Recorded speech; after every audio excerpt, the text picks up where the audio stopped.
Good morning and welcome to study IQ my dear friends. मैं हूं Prashant Mavani. I hope you are loading good. आज 28 जनवरी 2021 है, दिन है थर्सडे। दिन की शुरुआत करेंगे नेल्सन मैंडेला के एक कोट के साथ।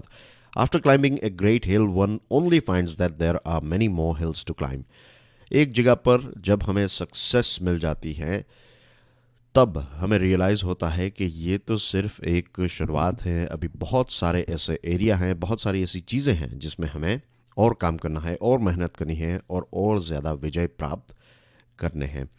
आज हमारे टेबल के ऊपर हैं 6 इम्पोर्टेंट टॉपिक्स। इसमें बजट के साथ जुड़े हुए 2 इम्पोर्टेंट टॉपिक्स हैं। आगे बढ़े उससे पहले डियर फ्रेंड्स, हमारे सभी स्मार्ट कोर्सेज के ऊपर मंथ एंड सेल चल रहा है। ये 31 जनवरी 2021 तक चलेगा। 10% एक्स्ट्रा डिस्काउंट मिलेगा जब आप स्टडी 10 कोड का इस्तेमाल करेंगे। ज़्यादा इन्फॉर्मेशन के लिए डाउनलोड करें हमारा मोबाइल ऐप। तो सबसे पहले बात करते हैं ट्रबलिंग ट्रेंड्स के बारे में। द हिंदू का ये आर्टिकल है और ओवरऑल अगर हम देखें तो वर्ल्ड इकोनॉमी जो है वो धीरे धीरे रिकवर हो रही है। Right, that's a good news. लेकिन बहुत सारे देशों की बात करें तो उनके ग्रोथ रेट अलग हैं ऑफ कोर्स, और एक देश के अंदर भी अगर आप देखें तो अलग अलग राज्यों के अंदर भी, विद इन कंट्रीज भी अगर आप देखें तो अलग अलग राज्य, अलग अलग एरियाज़ के जो ग्रोथ रेट हैं वो भी काफ़ी अलग हैं। कोविड-19 की वजह से जो एक ग्लोबल इकोनॉमिक स्लोडाउन हुआ जिसके बारे में हम सब जानते हैं, उसकी इम्पैक्ट को डायरेक्टली इनडायरेक्टली हमने फेस भी किया है। कई लोगों के बिजनेसेस बंद हो गए, कई लोगों की जॉब्स चली गई, कई लोगों की जॉब्स हैं तो उनको फुल सैलरी नहीं मिल रही है। तो ये सारी चीज़ें हैं। कई लोगों के बिजनेस चल रहे हैं लेकिन बहुत सारा नुकसान हुआ। पिछले 3-4 सालों में जो पैसे कमाए थे वो सारे के सारे पैसे जो हैं वो चले गए उनके पास से। तो ये सारी सिचुएशन सिर्फ लोगों की नहीं लेकिन देश की भी है। ऑक्सफाम जो है उनका रिपोर्ट बाहर आया है और इस रिपोर्ट में बहुत ही इंटरेस्टिंग फैक्ट्स हमारे सामने ऑक्सफाम ने रखे हैं। 1000 जितने जो रिचेस्ट पीपल हैं, दुनिया के सबसे पैसे वाले लोग जो हैं, उन्होंने लगभग 9 महीनों के अंदर, 9 महीनों के अंदर जो भी लॉसेस हुए थे उनको रिकवर कर लिया। लेकिन दुनिया के जो सबसे गरीब लोग हैं, पता है उनको कितना वक्त लगेगा? लगभग 10 साल लगेंगे। 10 साल लगेंगे उनको। जो नुकसान उनका हुआ है वो बैक टू नॉर्मल होने में उनको 10 साल जितना वक्त लग सकता है। हमारे देश में वैसे भी इनइक्वालिटी बहुत ही ज़्यादा थी, एज वी ऑल नो। हमारे देश की सिचुएशन ऐसी है कि मुंबई की बात करें तो एक पैराडॉक्स देखिए, दुनिया का सबसे महंगा घर जो है वो भी मुंबई में है और एशिया की सबसे बड़ी जो झोपड़पट्टी हम कहते हैं, स्लम जो कहते हैं, वो भी आपको यहाँ पर देखने को मिलेगा मुंबई में। तो दिस इज़ एन एग्जाम्पल कि दुनिया के सबसे पैसे वाले लोग और दुनिया के सबसे गरीब लोग आपको हमारे देश में देखने को मिलते हैं। तो इनइक्वालिटी पहले भी थी लेकिन कोविड-19 की वजह से इनइक्वालिटी जो है वो और ज़्यादा हमें देखने को मिली। ये कहा जाता है कि इनइक्वालिटी का लेवल जो है, जो कॉलोनाइज्ड था जब हमारा देश, जब ब्रिटिश साम्राज्य के तहत हमारा देश था, उस टाइम पर जो इनइक्वालिटी थी उतनी इनइक्वालिटी हमें इस वक्त देखने को मिल रही है। ऑक्सफाम के इसी रिपोर्ट के ये सारे फैक्ट्स हैं। एक और फैक्ट है, the additional wealth acquired by India's 100 billionaires since March when the lockdown was imposed is enough to give every one of the 138 million poorest 94,045 rupees according to the report. Report यह कहता है कि जो हमारे देश के 100 billionaires जो हैं, उन्होंने लॉकडाउन की जब शुरुआत हुई तब से लेकर आज तक जो पैसे उन्होंने एक्वायर की हैं, जो वेल्थ उन्होंने जनरेट की हैं, वो इतनी है कि 138 मिलियन जो हमारे देश में सबसे गरीब लोग हैं उनको हर एक व्यक्ति को लगभग आप 94,000 रुपीज़ दें, हर एक व्यक्ति को। 138 मिलियन को अगर आप 94,000 रुपीज़ दें एवरी इंडिविजुअल को, उतने पैसे 100 बिलियनर्स ने इन महीनों में ऑलरेडी कमा लिए हैं। ये 9-10 महीनों की बात है। An unskilled worker in India would take 3 years to earn what the country's richest person earned in 1 second last year. एक अनस्किल्ड वर्कर को 3 साल लगेंगे उतने पैसे कमाने में जितना पैसा हमारे देश के सबसे पैसे वाले लोगों ने 1 सेकंड में कमाया 2020 में। तो सिचुएशन इनइक्वालिटी जो है वो काफ़ी ज़्यादा बढ़ चुकी है बिकॉज ऑफ दिस कोविड-19, और अब वक्त है कि सरकार जो है इन इनइक्वालिटीज़ को कम करने की कोशिश करें। और जब भी इनइक्वालिटी होती है तब आपको सोसाइटी में और पॉलिटिकल लेवल पर भी डेमोन्स्ट्रेशन, प्रोटेस्ट, एक विरोध जो है वो लोगों का पैदा होता है, क्योंकि लोग देखते हैं कि उनके ही देश में, उनके ही शहर में कुछ लोग ऐसे हैं जिनके पास सब कुछ है, और बहुत सारे लोग ऐसे होते हैं जिनके पास कुछ भी नहीं है। ना तो फूड सिक्योरिटी है, ना तो उनके पास घर है, ना तो उनके पास हेल्थ सिक्योरिटी है, ना किसी प्रकार का इंश्योरेंस है। राइट, आज का काम अगर उनको नहीं मिला तो फिर कल क्या खाएंगे, या फिर आज शाम को क्या खाएंगे, उसके बारे में भी पता नहीं रहता है। तो ऐसी सिचुएशन जब होती है तब डेफिनेटली लोगों के अंदर गुस्सा होता है, और फिर हमें डेमोन्स्ट्रेशंस और प्रोटेस्ट और ये सारी चीज़ें देखने को मिलती हैं।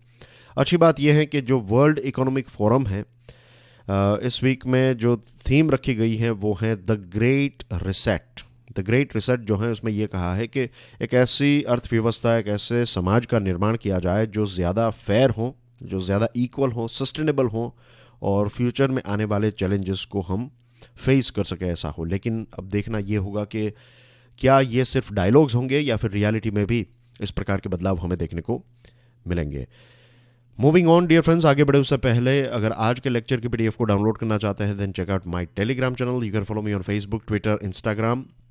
Dear friends, it's very important, जैसे आप पिछले कई दिनों से इस लेक्चर को दूसरे स्टूडेंट्स के साथ शेयर कर रहे हैं, इस लेक्चर को आज भी दूसरे स्टूडेंट्स के साथ शेयर करें। वीडियो की जो पीडीएफ है, लेक्चर की पीडीएफ को भी आप अलग अलग प्लेटफॉर्म्स पर शेयर कर सकते हैं। अगर आज का वीडियो आपको पसंद आता है then please hit the like button, और हमारी चैनल स्टडी IQ एजुकेशन को सब्सक्राइब करना ना भूलें।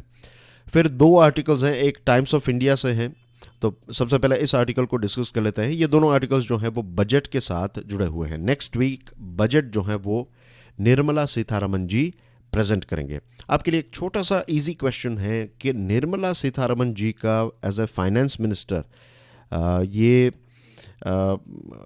ये कितना ये कौन सा बजट होगा, यानी कि first, second, third, fourth, fifth, right, what is the right number?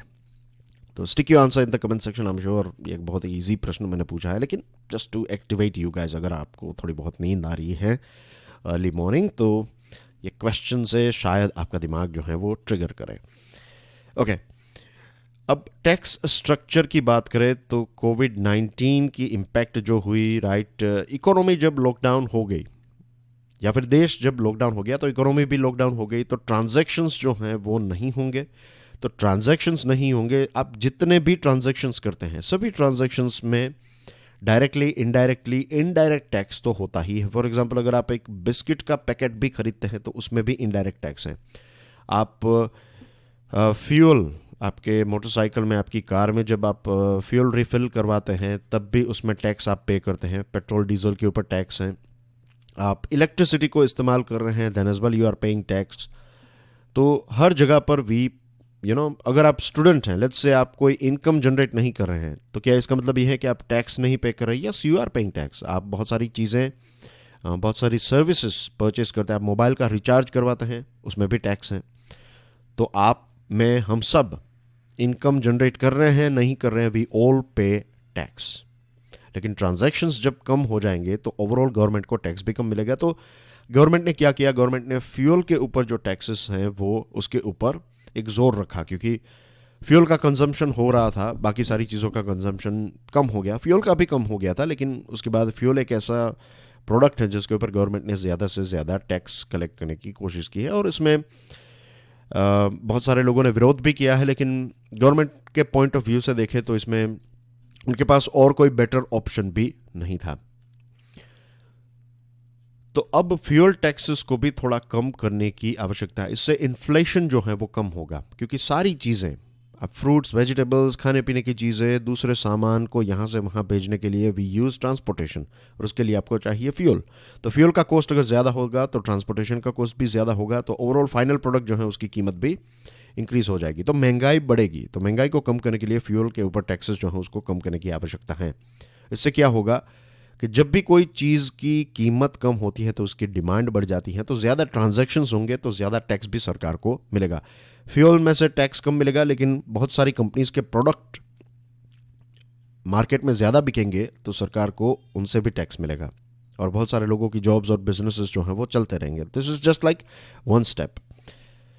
दूसरी जो चीज़ है वो ये है कि एक तरफ इकोनॉमिक रिसेशन हमारे देश में आया और दूसरी तरफ ये है कि नेशनल थ्रेट भी बढ़ चुकी है। एलएसी के ऊपर अभी कुछ दिनों पहले की बात है कि सिक्किम में एक कन्फ्रंटेशन हुआ इंडिया और चाइनीज सोल्जर के बीच में। तो पिछले कुछ महीनों से ये जो इश्यू चल रहा है इंडिया चाइना के बीच में, तो डिफेंस में हमारे एक्सपेंसेस जो हैं वो भी काफ़ी बढ़ चुके हैं। आप सोचिए ऐसी situation, it's like personal situation के साथ कंपेयर करें तो आपकी जॉब या फिर बिजनेस चल नहीं रहा है और ऊपर से कोई आपके घर में बहुत ही सीरियसली बीमार हो गया, तो इनकम नियरली कम हो चुकी है या फिर बंद हो गई है और दूसरी तरफ आपके खर्च बढ़ गए हैं। तो ऐसी सिचुएशन हमारे देश के साथ हुई है।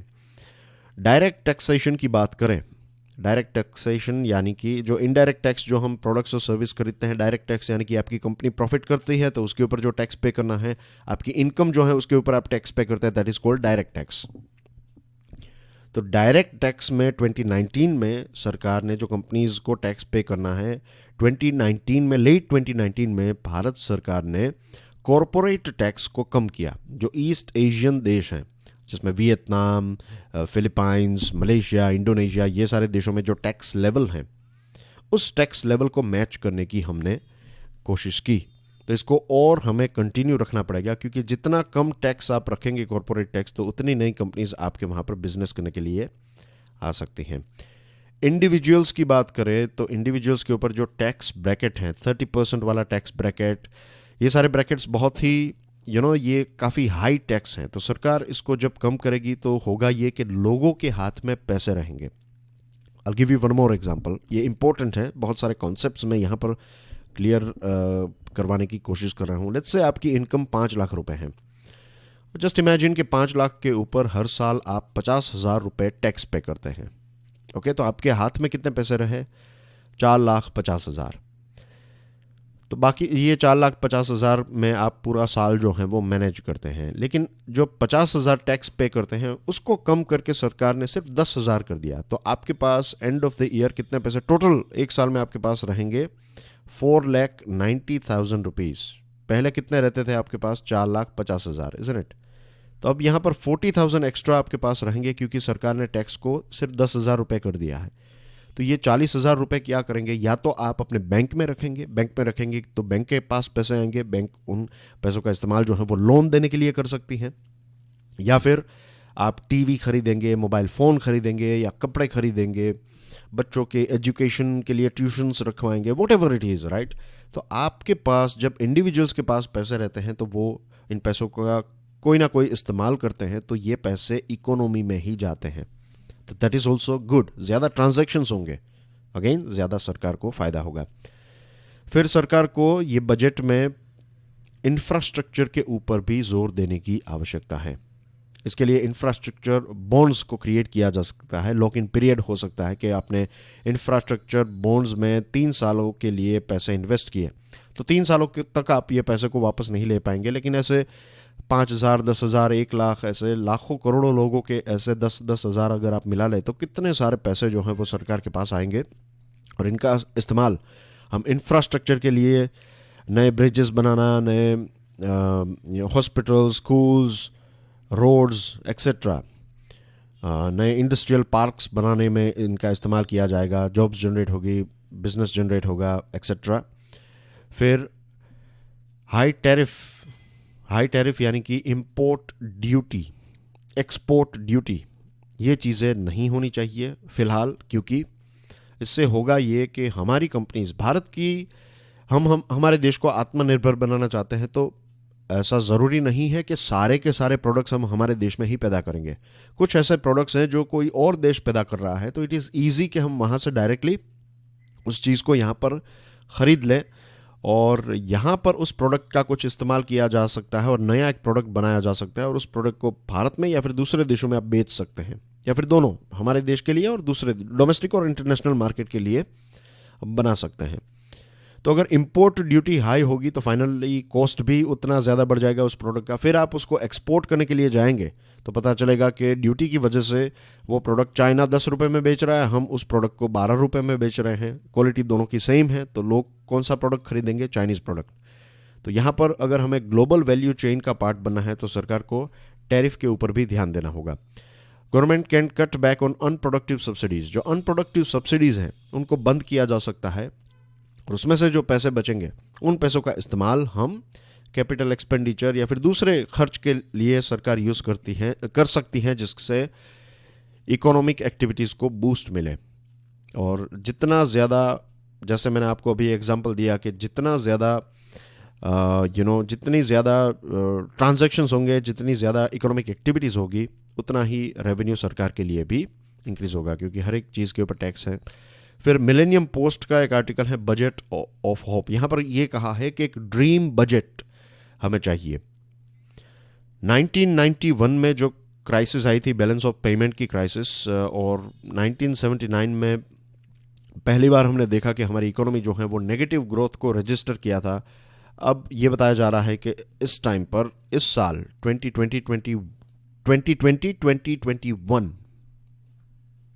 आपको कन्फ्यूजन ना रहे इसलिए लिख देता हूँ यहाँ पर, तो जो मार्च 2020 से जो फाइनेंशियल ईयर की अप्रैल 2020 से जो शुरुआत हुई फाइनेंशियल ईयर की, उसका अंत होगा मार्च 21 में। तो ये जो फाइनेंशियल ईयर है इसमें हमारी इकोनॉमी जो है वो -7.5% पर होगी। अब रिजर्व बैंक ऑफ इंडिया ने ये कहा है कि उसके बाद एक वी शेप्ड इकोनॉमी का मतलब ये होता है कि ये ग्राफ है, आप यहाँ पर थे, फिर आपका ड्रॉप हुआ और फिर से आपकी इकोनॉमी जो है वो ऊपर जाने लगी। तो this is like a V, isn't it? तो ये वी शेप्ड इकोनॉमी की एक एक्सपेक्टेशन जो है, एक प्रेडिक्शन जो है वो आरबीआई ने किया है। लेकिन इसके लिए हमें चाहिए एक प्रॉपर ब्लेंड, एक अच्छी नीतियां हो, उनका प्रॉपर इम्प्लीमेंटेशन हो, अच्छे रिफॉर्म्स को हम इम्प्लीमेंट करें, तब जाकर ये वी शेप जो है वो सक्सेसफुली हमें देखने को मिलेगी। कोविड-19 पैंडेमिक से कुछ टाइम पहले हमारी इकोनॉमिक सिचुएशन क्या थी? क्या वो इतनी अच्छी थी? The answer is no. 4.2% growth हमने रजिस्टर किया था। तो ऑलरेडी बहुत सारे प्रॉब्लम्स के साथ हम जूझ रहे थे, और ऊपर से हमें ये कोविड-19 लॉकडाउन देखने को मिला, या फिर कोविड-19 पैंडेमिक देखने को मिला। अनएम्प्लॉयमेंट के इश्यू ऑलरेडी थे, किसानों के इश्यूज ऑलरेडी थे, और दूसरे भी इकोनॉमिक इश्यूज जो हैं वो बहुत दूर नहीं थे हमसे। और कोविड-19 पैंडेमिक ने ये सारी चीज़ों को हमारे ऊपर it was like a tsunami of problems on our economy. तो अब गवर्नमेंट को राइट डिसीजन लेते हुए ये जो आने वाला बजट है उसको एक ड्रीम बजट बनाने की डेफिनेटली एक ज़रूरत है। What we need now is कि अब हमारे पास वो लग्जरी नहीं है कि हम टैक्सेस को इंक्रीज करें, रेवेन्यू को ज़्यादा, गवर्नमेंट को भी रेवेन्यू की आवश्यकता होती है, लेकिन रेवेन्यू कलेक्शन के लिए गवर्नमेंट टैक्सेस को बढ़ा नहीं पाएगी। टैक्सेस बढ़ाएंगे तो डिमांड कम होगी, चीज़ें एक्सपेंसिव हो जाएगी, तो लोग उसको खरीदेंगे नहीं। तो ये एक बहुत ही नेगेटिव डिसीजन होगा। तो सरकार को ग्रोथ रेट को पुश करने के लिए सरकार को टैक्सेस जो हैं उस टैक्स रेट को कम करने की आवश्यकता है। ज़्यादा से ज़्यादा पैसे जो हैं वो कंज्यूमर के हाथों में रहें। जो मैंने 5 लाख वाला एग्जांपल दिया वो यहाँ पर फिट बैठता है कि आपके पास जो पैसे होंगे तो आप इसका इस्तेमाल करेंगे। फिर हमारा जो टारगेट है कि 2025 तक $5 ट्रिलियन की इकोनॉमी बनानी है, तो उसके लिए हर साल हमें 8% जितना ग्रोथ चाहिए।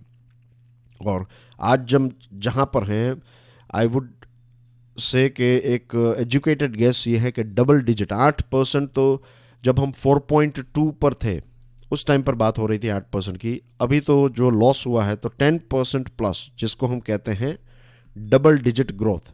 ये सिंगल डिजिट ग्रोथ हुआ, this is double digit growth. तो इसकी आवश्यकता होगी, तब जाकर 2025 तक शायद हम $5 ट्रिलियन की इकोनॉमी का जो हमारा सपना है वो हम अचीव कर सकें। अलग अलग मैक्रो इकोनॉमिक थियरीज को आप पढ़ेंगे तब उसमें क्लियरली दिया गया है कि consumption demand 1, number 2 is private investment, number 3 is government expenditure, और balance of exports over imports. मैं एक एक चीज को आपको समझा देता हूं। कंजम्पशन डिमांड यानी कि लोग जो हैं, सिटीजन्स जो हैं, वो ज़्यादा चीज़ें खरीदें, ज़्यादा सर्विसेज खरीदें, ज़्यादा प्रोडक्ट्स और सर्विसेज की डिमांड हो, तो दैट इज़ वन थिंग। दूसरी चीज़ प्राइवेट इन्वेस्टमेंट। कंपनीज जो हैं प्रॉफिट में से या फिर उनके पास जो फंड है उनका इन्वेस्टमेंट करे इकोनॉमी में, नई फैक्ट्रीज खोले, नई दुकानें खोले, etcetera. Government expenditure, government infrastructure create करें, राइट, रोड्स बनाएं, एक्सेट्रा। और balance of exports over imports, कि आप ज़्यादा चीज़ें एक्सपोर्ट करें कंपेयर टू इंपोर्ट्स। तो ये 4 चीज़ें ऐसी हैं जो क्लियरली थियरीज कहती हैं, ये प्रूवन चीज़ें हैं कि ये 4 चीज़ें अगर हुई तो इकोनॉमिक ग्रोथ जो है वो अच्छा हम रजिस्टर कर सकते हैं। काफ़ी लॉजिकल चीज़ है, isn't it? Among this, consumption demand has 55% weightage. ये जो लोग जो कंज्यूम करते हैं उसका वेटेज कितना है? 55%। तो ज़्यादा से ज़्यादा लोगों के हाथ में पैसे होंगे, उसको टैक्स कम करके आप लोगों के हाथों में ज़्यादा पैसे रख सकते हैं। तो इसकी वजह से डिमांड जो है वो चीज़ों की और एक ओवरऑल इकोनॉमिक एक्टिविटी जो है वो बूस्ट हो सकती है। टैक्सेस को रिड्यूस करना और जो सेस और ये सारी चीज़ें, बहुत सारी ऐसे प्रोडक्ट्स हैं, सर्विसेज के ऊपर सेस लगाया गया है, तो उसको हटा देना। ये लगता है कि काउंट मीन्स ये राइट डिसीजन नहीं होगा, लेकिन भले ही सरकार को लगे कि उनके पास पैसे कम आएंगे, लेकिन ज़्यादा ट्रांजैक्शंस होंगे तो ज़्यादा पैसे आएंगे।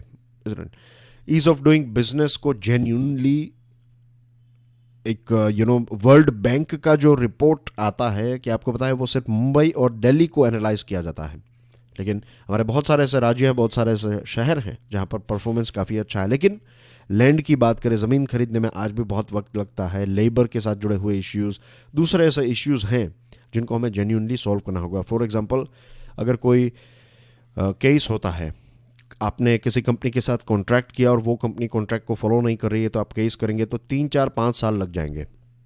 तब तक आपका बिजनेस का पूरा प्लान जो है वो चौपट हो जाएगा। तो ये सारी चीज़ों के ऊपर ज़्यादा फोकस जो है वो होना चाहिए। फिर हॉस्पिटैलिटी, टूरिज़्म, ये सारे सेक्टर सबसे ज़्यादा प्रभावित हुए हैं कोविड-19 लॉकडाउन की वजह से। तो इनके लिए कुछ डायरेक्ट कैश ट्रांसफ़र दिए जाने चाहिए, क्योंकि हॉस्पिटैलिटी, टूरिज़्म ऐसे सेक्टर हैं जो बहुत अच्छी फॉर्मल जॉब्स जनरेट कर सकते हैं, राइट। फिर health care, nutrition, education, agriculture, medium and small enterprises या फिर MSMEs, राइट। इन सारी चीज़, small, medium, micro small MSMEs, इनको सपोर्ट करना। और डिफेंस सेक्टर के ऊपर भी हमें जोर देना होगा, क्योंकि चाइना का खतरा है। ओवरऑल हर एक क्षेत्र में रिसर्च एंड डेवलपमेंट की भी आवश्यकता है। कब तक हम किसी और के इन्वेंशंस और इनोवेशंस के ऊपर निर्भर रहेंगे? वी हैव टू, आज से ही ये एक अच्छी स्टार्ट है। रिसर्च एंड डेवलपमेंट जो है ये एक्सपेंस नहीं है, ये इन्वेस्टमेंट है। आत्मनिर्भर भारत को बढ़ावा देने के लिए अच्छे से अच्छे क्वालिटी के प्रोडक्ट्स हमारे देश में हमें पैदा करने होंगे, रीजनेबल प्राइस पर। एग्रीकल्चर सेक्टर के इश्यूज़ को सॉल्व करना होगा। फिर गरीबों के लिए सोशल सिक्योरिटी होनी चाहिए, राइट। मैन्युफैक्चरिंग और एक्सपोर्ट्स को इंक्रीज करना होगा। अर्बन जो MG नरेगा है ये ग्रामीण विस्तारों के लिए है, लेकिन जो सिटी एरिया हैं उनके गरीबों के लिए भी कुछ अर्बन वर्जन होना चाहिए MG नरेगा का। और पब्लिक सेक्टर, गवर्नमेंट की बैंक्स के ऊपर जो NPA का बोझ है उसको भी हटाकर उनको भी रोबस्ट बनाने की कोशिश करनी होगी इस बजट में। Taking diagnostics forward, financial express का ये एक आर्टिकल है। आपने बहुत सारे ऐसे गैजेट्स देखे होंगे, पहनते भी होंगे शायद आप। एप्पल की वॉच हैं, फिर MI की वॉच हैं, बहुत सारी कंपनीज की स्मार्ट वॉचेस आती हैं। तो अब वो वक्त जो है वो धीरे धीरे, वो जो गैप था, बहुत सारे लाखों करोड़ों लोगों के पास हेल्थ केयर की फैसिलिटी नहीं होती है, लेकिन अब ऐसे वेरेबल्स आ चुके हैं जिनको अगर आप पहने तो आपका ब्लड प्रेशर, आपका ऑक्सीजन लेवल, राइट। फिर ये वक्त भी दूर नहीं है कि ऐसे सॉफ्टवेयर्स आ जाएंगे कि आपके जो फैमिली डॉक्टर हैं या फिर आप जिस डॉक्टर की दवाई चल रही है, तो आपके वेरेबल्स जो हैं वो उन डॉक्टर के साथ कनेक्टेड होंगे। और अगर आपके बॉडी में कुछ गलत चीज़ें होती है, ऐसा लगता है कि शायद इस व्यक्ति को हार्ट अटैक हो सकता है, तो उससे पहले डॉक्टर को अलर्ट दिया जाएगा और डॉक्टर आपको कांटेक्ट करके बता देंगे कि you need to shift to hospital immediately. तो ऐसे वो दिन भी दूर नहीं है। तो ये जो डिजिटल वेरेबल्स आ रहे हैं, इन वेरेबल्स ने बहुत सारे लोगों का जीवन जो है वो बदल दिया है। USA में एक बटरफ्लाई नेटवर्क है, तो इन्होंने एक ऐसा डिवाइस जनरेट किया है जो अल्ट्रासाउंड इमेजेस जनरेट कर सकता है। और 2023 तक ये कंपनी ऐसे प्रोडक्ट्स बनाएगी जिससे आप घर बैठे सारे डायग्नोसिस कर पाएंगे। तो जो टेलीमेडिसिन है वो इन वेरेबल्स की वजह से हम हासिल कर पाएंगे। एप्पल ने जो अपनी वॉच निकाली उसमें ब्लड ऑक्सीजन लेवल को नापा जा सकता है। सैमसंग ने ब्लड प्रेशर मॉनिटरिंग वाली एक वॉच निकाली है, स्मार्ट वॉच जिसको हम कहते हैं। भारत की बात करें तो एक मोबाइल वेंटिलेटर कंपनी है AGVA, इन्होंने low cost portable ventilator system बनाई है। फिर इन एक्सेल टेक्नोलॉजीज़ हैं जिन्होंने एक सांस नाम का एक डिवाइस बनाया है जिससे आपको पता चल जाएगा कि जो नया शिशु है, नवजात शिशु के अंदर अगर रेस्पिरेशन को लेकर, सांस लेने में अगर कोई तकलीफ है तो ये सारी चीज़ें डायग्नाइज हो सकती हैं। फिर निरामाई कंपनी है जिन्होंने एक ऐसी टेक्नोलॉजी बनाई है जो ब्रेस्ट कैंसर को डिटेक्ट कर सकता है। जनित्री नाम की एक कंपनी है जिन्होंने कार्डियोटोपोग्राफी प्रोसेस को सिंप्लीफाई कर दी है, और मोबाइल ऐप और एक बल्कि मशीन के माध्यम से कॉस्ट जो है वो लगभग 60% कम हो चुका है। तो ये सारे प्रोडक्ट्स जो इनोवेटिव स्टार्टअप्स और कुछ एस्टेब्लिश्ड कंपनीज ऐसे प्रोडक्ट्स बना रही है, तो ये सारे प्रोडक्ट्स जो हैं वो हेल्थ केयर सेक्टर में जो गैप हैं, ये गैप को कम करने में काफ़ी मदद कर सकते हैं। लेकिन इसके लिए सरकार का सपोर्ट, राइट इंसेंटिव, और जैसे मैंने आपको बताया रिसर्च एंड डेवलपमेंट को सपोर्ट करना, दिस इज़ ए की।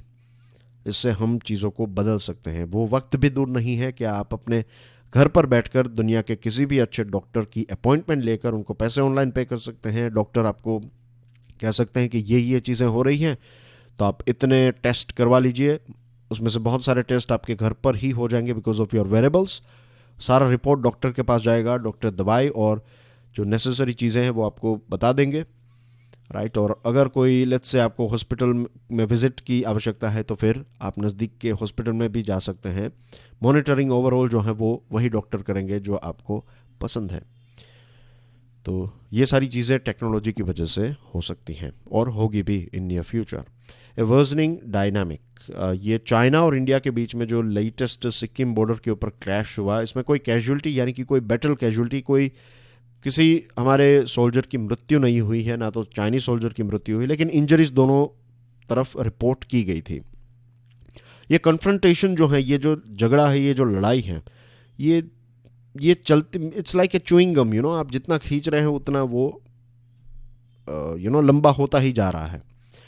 और बहुत सारे नेगोशिएशंस हुए, बहुत सारे मल्टीपल राउंड्स नेगोशिएशंस के हुए, लेकिन आज भी ऐसा लग रहा है कि ये प्रॉब्लम जो है वो सॉल्व नहीं हो रहा है। उसके पीछे मेन रीज़न ये है कि जो प्रॉब्लम क्रिएटर है वो मानने के लिए तैयार ही नहीं है कि उन्होंने प्रॉब्लम क्रिएट किया है, that is China.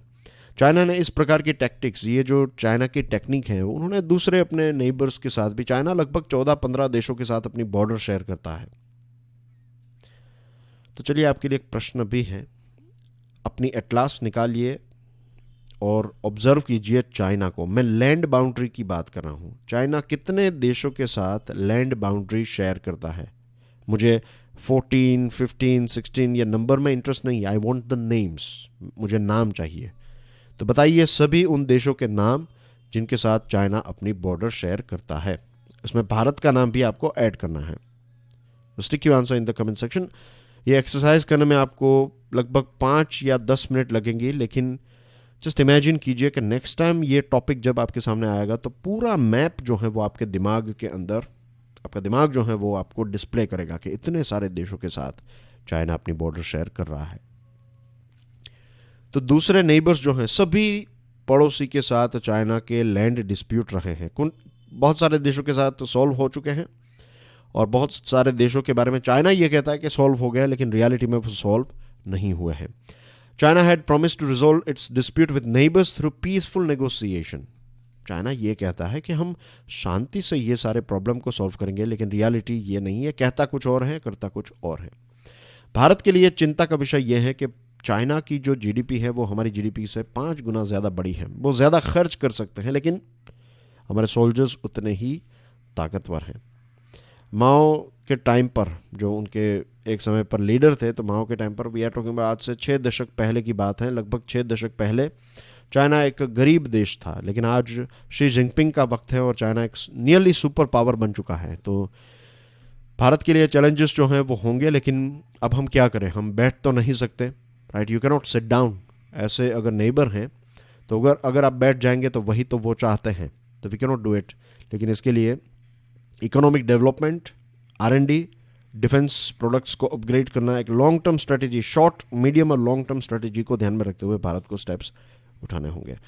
Moving on to last topic of the day, let them work. H1B visa के बारे में आप जानते होंगे कि भारत सबसे ज़्यादा H1B वीज़ा, ये यूएसए के द्वारा एक यूएसए का वीज़ा है, और जो अगर आप प्रोफेशनल हैं, आईटी इंजीनियर, डॉक्टर एक्सेट्रा, तो आप H1B वीज़ा जो हैं, हाईली स्किल्ड वर्कर अगर आप हैं तो आप ये वीज़ा के लिए अप्लाई कर सकते हैं। अगर आपको वीज़ा मिल जाता है तो बेसिकली आप वर्क परमिट मिल जाती है कि आप यूएसए में जाकर किसी भी कंपनी में काम कर सकते हैं।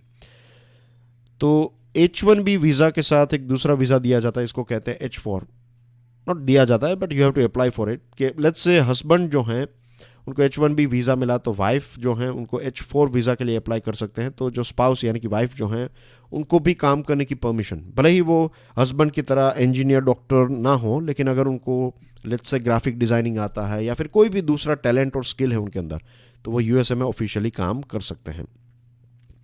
तो ये वीज़ा दिया गया था ओबामा एडमिनिस्ट्रेशन के द्वारा, लेकिन फिर ट्रंप एडमिनिस्ट्रेशन ने इसको चेंज कर दिया। और एक कड़वा सत्य ये भी है कि इतने पढ़े लिखे लोग लेकिन H1B वीज़ा के लिए अप्लाई करते हैं, वाइफ के पास H4 वीज़ा जब नहीं होता था स्पाउस के पास, तो उस टाइम पर बहुत सारी महिलाएं जो हैं वो डोमेस्टिक वायलेंस का शिकार भी हुई यूएसए जैसे देश में। लेकिन क्योंकि इंडिया से ताल्लुकात था, तो इंडिया में जैसे इस प्रकार की चीज़ों को रिपोर्ट नहीं करवाते ज़्यादातर लोग, तो वहाँ पर भी ऐसा होता था। वहाँ पर इन सारी चीज़ों को बहुत ही स्ट्रिक्टली कंसिडर किया जाता है, लेकिन वहाँ पर बहुत सारे परिवार, बहुत सारी महिलाएं ऐसे डोमेस्टिक वायलेंस के केसेस को रिपोर्ट नहीं करवाती थी।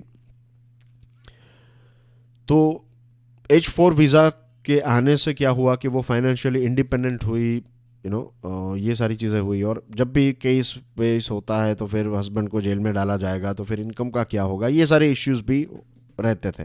बट एनीवे, मेन फोकस जो हमारा है वो ये है कि ओबामा के टाइम पर H4 वीज़ा जो है वो दिए गए, लेकिन फिर ट्रंप साहब आए और ट्रंप साहब ने H4 वीज़ा को बंद कर दिया। अब बाइडन एडमिनिस्ट्रेशन जो है वो फिर से H4 वीज़ा को रिजरेक्ट करेंगे, उनको फिर से ग्रीन सिग्नल देंगे। और बहुत सारी महिलाएं जो हैं, भारत की महिलाएं जो अपने हस्बैंड के साथ यूएसए में शिफ्ट हो चुकी हैं, तो वो भी फाइनेंशियली इंडिपेंडेंट रहेगी। ओवरऑल परिवार जो है वो भी फाइनेंशियली ज़्यादा कैपेबल होगा, नई चीज़ें सीखने को मिलेंगी, ये सारी चीज़ें। और यूएसए को ही इससे फ़ायदा है, ज़्यादा अच्छी क्वालिटी के लोग जो हैं वो उनको मिलेंगे।